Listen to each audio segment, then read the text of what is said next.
All right, Michael, my first question is this. How is it that Bernie Sanders has managed to portray himself with this image of being simply a Sweden-style democratic socialist, despite the fact that we have video proof that shows that he is sympathetic, if not outright supportive, of communists?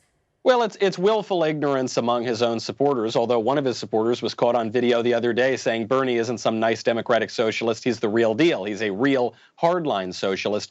And to Bernie's credit, he's more or less always been honest about his own views, which is more than you can say for the rest of the American left.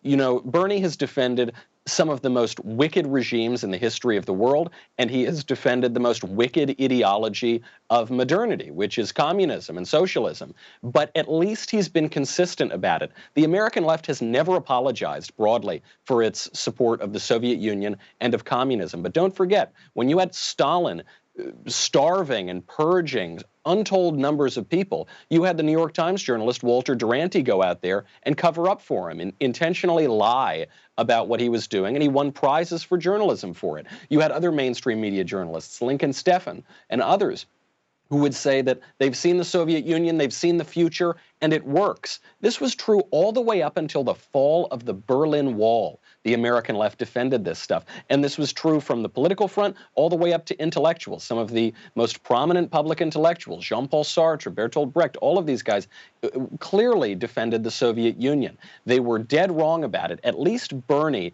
is honest in his outspoken support. Most of the rest of them want to hide their true beliefs and say, hey, we're really Americans. We're pulling from the American tradition. We just want to go a little more left-wing, a little bigger government, a little higher taxes. Bernie says it outright. I want to be a socialist. I want to give you a government similar to the Soviet Union or Cuba or Venezuela. And that's the choice that voters will have. And I think it's why Donald Trump wants to run against Bernie Sanders.